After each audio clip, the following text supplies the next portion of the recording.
Oke, selamat pagi. Mari kita memulai materi hari ini tentang pengujian normalitas. Uji normalitas ini adalah salah satu langkah di dalam dalam pembuktian ya, metode penelitian nanti ada diajarkan. Terus di statistik penelitian ada dibahas tentang pengertian uji normalitas. Adalah sebuah uji yang dilakukan dengan tujuan untuk menilai sebaran data pada sebuah kelompok data atau variabel. Apakah sebaran tersebut sudah memenuhi distribusi normal ataukah tidak? Kegunaannya, uji normalitas berguna untuk menentukan data yang dikumpulkan berdistribusi normal atau tidak, ataupun yang telah diambil daripada populasi normal. Metode klasik pengujian normalitas suatu data tidak begitu rumit. Berdasarkan pengalaman empiris, artinya pengalaman nyata ya, dari berbagai pakar statistik, data yang lebih banyak daripada 30 katanya sudah pasti adalah normal. Tetapi yang lebih kecil daripada 30 belum tentu normal, kan begitu ya. Nah, dari sini kita bisa menyimpulkan itu kan berdasarkan empiris. Empiris ya. Jadi, supaya tidak terjadi kesalahpahaman, maka kita perlu belajar tentang beberapa uji, yaitu uji chi-square, uji Kolmogorov, uji Lilliefors, Shapiro-Wilk, sama Jar-Guevara. Ini beberapa yang saya tahu ya. Ya, Anda masih bisa mencari beberapa hal yang lainnya. Oke, pengertian dan karakteristiknya kita mulai. Pengertian dan karakteristik. Pengertian sudah dibahas tadi ya. Kurvanya berbentuk simetris, identik kiri dan kanan. Kurvanya berbentuk genta. Itu diharapkan adalah rata-rata, modus, dan median itu bernilai sama. Kurvanya berbentuk simetris artinya kiri dan kanan sama. Kurva normal bersifat asimptotis, berbentuk asimptotis. Kurva mencapai puncak pada X sama dengan rata-rata. Luas daerah di bawah kurva itu selalu adalah 1. Karena dia simetris berarti bisa dibagi 2, kiri dan kanan. Setengah berada di sisi kiri, setengah lagi berada di sisi kanan. Definisi kurva normal ini berdasarkan perhitungan ya. N daripada X dengan mu dan tau. N X normalitas itu ya, N normalitas daripada X, mu, dan tau. Ini karena ketiknya di PowerPoint agak berantakan. Coba nanti Anda carikan rumusnya untuk saya yang benar.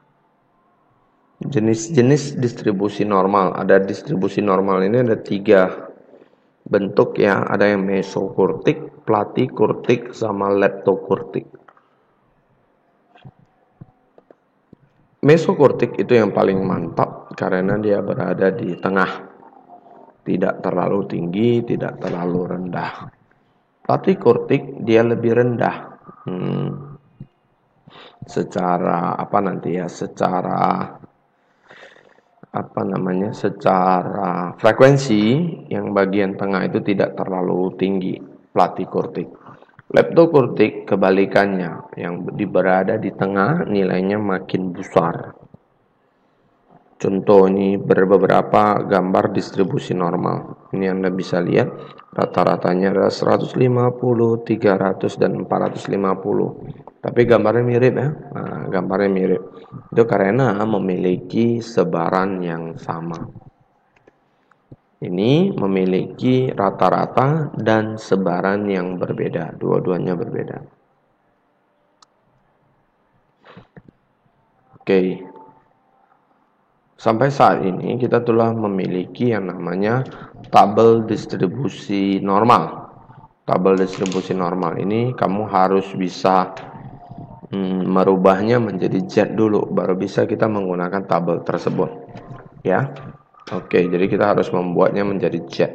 Jadi nilai X yang ada itu harus dikurangkan dengan rata-rata dibagi dengan tau, nilai rata-rata. Kadang-kadang nilai rata-rata ini Bisa diganti menjadi dengan menggunakan nilai tengah, bisa menggunakan nilai apa? Modus ya. Kalau tadi transformasinya sangat-sangat bagus. Oke, distribusi normal standar. Tadi saya sudah bilang pada saat nilai X yang ada, kita harus merubahnya menjadi nilai Z. Oke, setelah dihitung dapat nilai Z. Z-nya adalah 0,76. 0,76 itu apa artinya? Dia merubahnya menjadi 76% nantinya. Kira-kira seperti itu. Terus di sini, di sini ada yang salah sedikit tentang di Z2 dan Z1-nya. Nanti tolong Anda atur lagi ya. Bagaimana? Rumusnya sama aja, X kurang mu dibagi dengan tau. Oke, sekarang luas di bawah kurva normal. Ini standarnya. 68,26% itu yang sebarannya 1. Simpangannya 1. Nah, ini kira-kira. Dia normalnya 68,26%. Berarti sebelah kanan 34,13% dan seterusnya. Ya. Terus 0,76 katanya. Kalau 0,76 itu antara 0 sampai 0,76 itu biasanya persentase.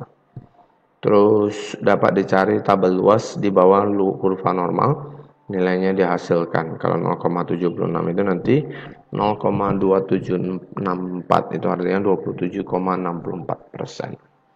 Contoh, katanya kalau rata-ratanya adalah 5, standar deviasinya adalah 1,5.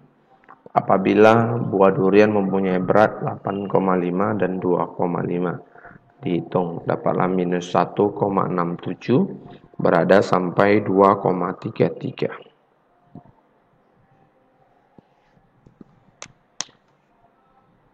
Kita lanjutkan tentang penerapan distribusi probabilitas normal standar. Penerapannya, PT GS mengklaim bahwa dia 350 rata-rata mangganya, 50 gram standar deviasinya. Katanya kalau lebih kecil daripada 250 gram, dia akan diprotes konsumen. Kira-kira berapa banyak orang yang protes? Oke, setelah dihitung, dapat nilai Z minus 2. Setelah dapat nilai Z minus 2 menggunakan bantuan kurva adalah 0,4772.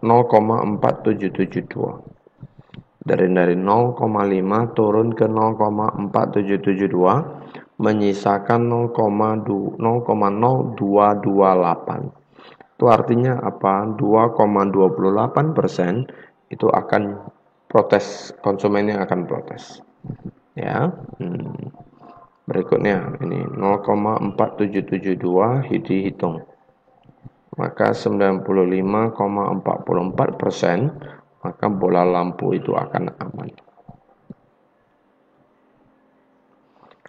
Contoh PT Gunung Sari. Oke. PT Gunung Sari ini membuat kelas mutu 12,5% katanya. 350 gram dan standar deviasinya 50. Pertanyaannya, berapa minimalnya? Ya kan, berapa minimalnya supaya dapat dimasukkan ke dalam kelas mutu super tersebut? Katanya, supaya minimal itu adalah 407,5. Ini dibalik ya nanti ya, yang dicari tadi adalah Z, sekarang yang dicari adalah X-nya. PT Harijaya memproduksi barang pecah belah seperti gelas, piring, dan seterusnya. Rata-rata 10, standar deviasi 4. Berapa peluang orang, ada 20 orang yang melakukan penukaran. Ya kan, rata-rata 10, standar deviasi 4. Hitung. 20 kurang 10 dibagi 4 dapat 2,5. Setelah kita dapat 2,5, dihitung dapat 0,4938. 4938. Dari 0,5 kurang angka tersebut dapat 0,0062. Itu artinya 0,62% yang akan terjadi kalau 20 orang menukarkan barang tersebut. PT Arta Kita katanya rata-rata adalah 750, standar deviasi adalah 10 gram. buah yang termasuk ke dalam 10% terberat dimasukkan ke dalam kelas mutu A. Berapa mutunya? Mungkin begitu ya. 100 berarti 10% berarti 0,1. 0,1 kalau dibagi 2 dapat 0,05. Ya, tapi ini enggak, ini ambil 0,1-nya aja. Oke, dia ambil salah satu sisi kan, yang berada di paling atas. Oke, setelah menggunakan kurva dapat 0, berapa ini? 0,3997. Maka mempunyai nilai Z 1,28. Dihitunglah nilai Z tersebut dapat 760,24 gram. Itulah angka minimal supaya dia menjadi yang terbaik. Oke, ini dia gambar kalau secara gambar ya. Oke, saya rasa penjelasan saya sampai di sini. Terima kasih. Mengenai tugas adalah Anda menyelesaikan atau namanya memperbaiki PowerPoint yang saya buat ini, terus menambahkan beberapa contoh. Masing-masing case Anda boleh tambah 3 contoh lah. Masing-masing case ya, masing-masing case Anda tambahkan 3 contoh. Semua dikerjakan dalam bentuk PowerPoint. 3 contoh tersebut dijawab juga ya. Dijawab juga. Ketikan Anda harus jauh lebih baik daripada punya saya. Oke, waktu Anda tinggal mengerjakan tugas. Selamat pagi.